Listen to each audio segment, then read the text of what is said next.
Hello guys, merry Christmas. তোমরা ভাবছো সকাল সকাল সেজে গুজে আমি কোথায় যাচ্ছি? আমি শ্বশুর বাড়ি যাচ্ছি, বিকজ আজকে যিশু পুজোর সঙ্গে সঙ্গে আমার শাশুড়ি মারও জন্মদিন।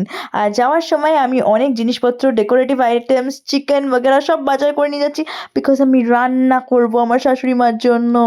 এই চলে এসেছি আমি শ্বশুর বাড়িতে। ত্রিয়াশা মানে আমার বৌদি রান্না করছে, আর আমিও চিকেনটা ম্যারিনেট করে নিলাম। ম্যারিনেট করে ফটাফট রুমে ডেকোরেশনস করছি।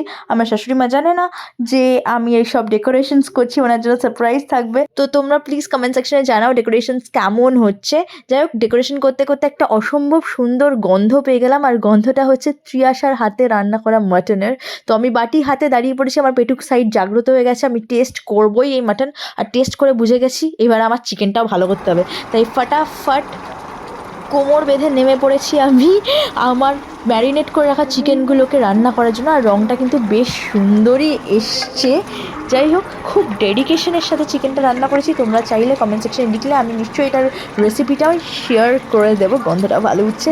আর এই দেখো, আমাদের রান্নার গন্ধ শুকে ওই বাচ্চাগুলো কি করছে মারামারি। দরজা আটকে রেখেছি, তাই ওরা এরকমভাবে ঢুকবে, ওদেরকে খাবার দিতে হবে। একটা ঢুকেও গেছে। যাই হোক, ওইদিকে দেখো আমার শাশুড়ি মা অর্থাৎ বার্থডে বেবিকে গুছিয়ে গাছিয়ে সব কটা খাবার দেওয়া হয়েছে। আর এরপর কী কী মজা হলো জানতে হলে দেখতে হবে নেক্সট পার্ট।